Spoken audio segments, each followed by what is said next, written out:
My name's Brenda Mallory. I'm an artist based here in Portland, Oregon.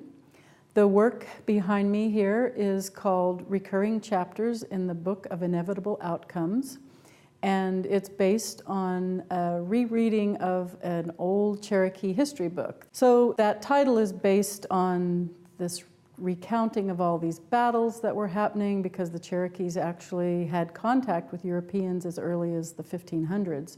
So there's a long history of this battle lost, that battle lost, and we all know where it finally goes, to the Trail of Tears and removal to Oklahoma.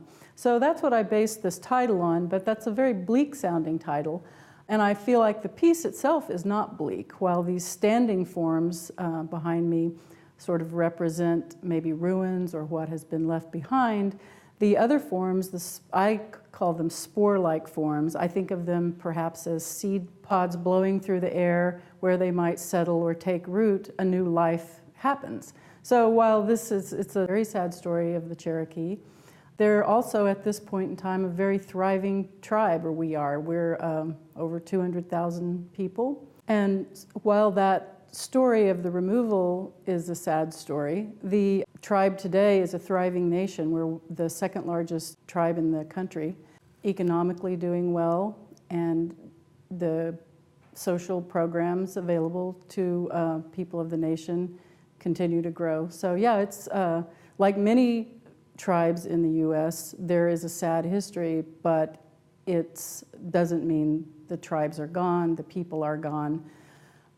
There are still thriving cultures.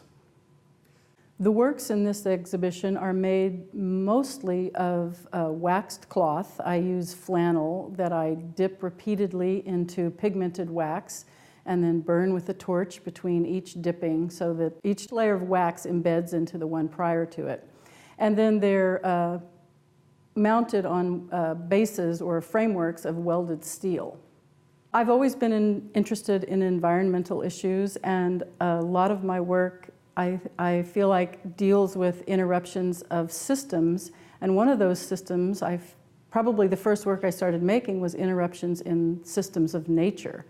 And some of these original wax forms come from that exploration of Monsanto's Terminator seed technology.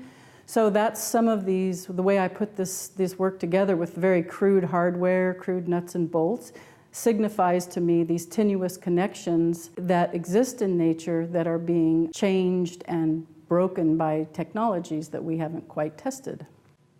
I hope visitors can have a bit of a quiet experience with this work. I think the somberness of these standing forms takes a moment to absorb, and then there's this, I think, lightheartedness of the colorful flying spore-like forms. So I think it can be a whole emotional journey here looking at this work if you take the time to explore it a little bit.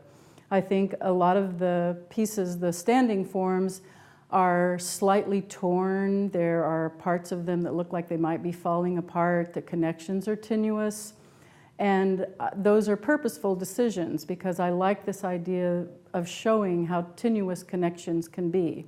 Some of these broken parts and loose, almost rattling pieces signify loose connections. The title of the show, Connecting Lines, I think has meaning on multiple levels. The idea of Luzine and I connecting as two members of what was originally one tribe. Now she's Eastern Band Cherokee and I'm Cherokee Nation of Oklahoma.